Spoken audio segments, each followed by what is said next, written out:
कुरान करीम के बारे में नाकाबिल यकीन इंफॉर्मेशन। कुरान हकीम का दावा है कि इसमें कोई बातिल बात दाखिल नहीं हो सकती, इसलिए कि कुरान हकीम का एक एक हर्फ इतनी जबरदस्त कैलकुलेशन और इस हिसाबो किताब के साथ अपनी जगह पर फिट है कि इसे थोड़ा सा इधर उधर करने से सारी इंफॉर्मेशन दरहम बरहम हो जाती है। कुरान पाक की एजाजी शान नुमाया है। इतनी बड़ी किताबें, इतनी बारीक कैलकुलेशन का कोई राइटर तसव्वुर ही नहीं कर सकता। चंद अल्फाज बतौर नमूना है, वरना कुरान का हर लफ्ज जितनी मर्तबा इस्तेमाल हुआ है वो तादाद और उसका पूरा बैकग्राउंड अपनी जगह खुद इल्म इरफान का एक वसी जहान है। दुनिया का लफ्ज अगर 115 मर्तबा इस्तेमाल हुआ है तो इसके मुकाबिल आखिरत का लफ्ज भी 115 मर्तबा इस्तेमाल हुआ। शयातीन व मलाइका 88 मर्तबा इस्तेमाल हुआ। मौतो हयात 145 मर्तबा इस्तेमाल हुआ है। नफो फसाद 50 दफा इस्तेमाल हुआ है। हजरो फसल 108 दफा इस्तेमाल हुआ। कुफ्रो ईमान 25 मर्तबा इस्तेमाल हुआ है। शहर 12 मर्तबा इस्तेमाल हुआ है, जो कि शहर का मतलब महीना और साल में 12 महीने होते हैं। और यौम का लफ्ज 360 मर्तबा इस्तेमाल हुआ है। इतनी बड़ी किताब में इस अददी मुनासबत का ख्याल रखना किसी भी इंसान मुसन्निफ के बस की बात नहीं है। मगर बात यहीं खत्म नहीं होती। जदीद तरीन रिसर्च के मुताबिक कुरान हकीम के हिफाजती निजाम में 19 के अदद का बड़ा अमल दखल है। इस हैरान कुन दरियाफ्त का सेहरा एक मशरकी डॉक्टर राशिद खलीफा के सर है, जो अमेरिका की एक यूनिवर्सिटी में केमिस्ट्री के प्रोफेसर थे।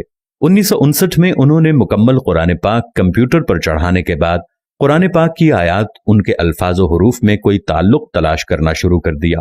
रफ्ता रफ्ता और लोग भी इस रिसर्च में शामिल होते गए, हत्ता कि 1972 में ये एक बाकायदा स्कूल बन गया। रिसर्च का काम जो ही आगे बढ़ा, उन लोगों पर कदम ब कदम हैरतों के पहाड़ टूट पड़े। कुरान करीम के अल्फाजो हुरूफ में एक ही जैसी किताब तकदीर नजर आती है, जिसके मुकम्मल इदराक के लिए उस वक्त के बने हुए कंप्यूटर नाकाफी थे। कलामुल्लाह में 19 का हिस्सा सिर्फ सूरह मुदस्सिर में आया है। यहाँ अल्लाह पाक ने फरमाया, दोज़ख पर हमने 19 मुहाफिज फरिश्तों को मुकर्रर कर रखा है। इसमें क्या हिकमत है ये तो रब ही जाने, लेकिन इतना अंदाजा जरूर हो जाता है कि 19 के अदद का ताल्लुक अल्लाह के किसी खास हिफाजती निजाम से है। फिर हर सूरत के आगाज में कुरान मजीद की पहली आयत बिस्मिल्लाह को रखा गया है, गोया कि इसका ताल्लुक भी कुरान की हिफाजत से है, क्योंकि हम देखते हैं बिस्मिल्लाह के कुल हर्फ भी 19 ही हैं। ये देखकर शदीद हैरत होती है कि बिस्मिल्लाह में तरतीब के साथ 4 अल्फाज इस्तेमाल होते हैं।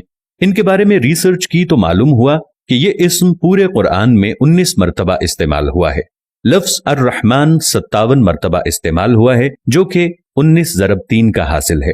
और लफ्ज अर्रहीम 114 मर्तबा इस्तेमाल हुआ है, जो कि 19 ज़रब 6 का हासिल है। और लफ्ज अल्लाह पूरे कुरान में 2699 मर्तबा इस्तेमाल हुआ है, जो कि 19 ज़रब 142 का हासिल है। लेकिन ये एक रहता है जिसका साफ मतलब है कि अल्लाह की जात किसी हिसाब की ताबे नहीं है। कुरान मजीद की सूरतों की तादाद भी 114 है, जो कि 19 ज़रब 6 का हासिल है। सूरह तौबा के आगाज में बिस्मिल्लाह नाजिल नहीं हुई, लेकिन सूरह नम्ल आयत नंबर 30 मुकम्मल बिस्मिल्लाह नाजिल करके 19 के फार्मूले की तस्दीक कर दी गई है। अगर ऐसा न हो तो इस हिसाब से ये कायदा नहीं बनता। अब आइए हुजूर अलैहिस्सलातु वस्सलाम पर उतरने वाली पहली वही की तरफ।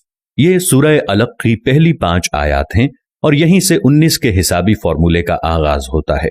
इन आयात के कुल अल्फाज 19 हैं और इन अल्फाज के कुल हुरूफ 76 हैं, जो कि 19 ज़रब 4 का हासिल है।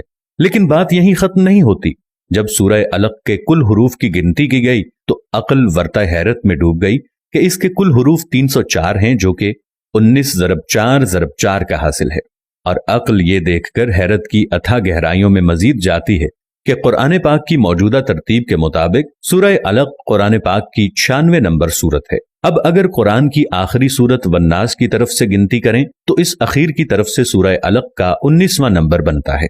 अगर कुरान की इब्तदा से देखें तो इस 96 नंबर सूरत से पहले 95 सूरतें हैं, जो ठीक 19 ज़रब 5 का हासिल है। इससे यह भी साबित होता है कि सूरतों के आगे पीछे तरतीब भी इंसानी नहीं बल्कि अल्लाह ताला के हिसाबी निजाम का ही एक हिस्सा है। सूरह फातिहा के बाद कुरान करीम की पहली सूरह अल बकरा की कुल आयात 286 हैं।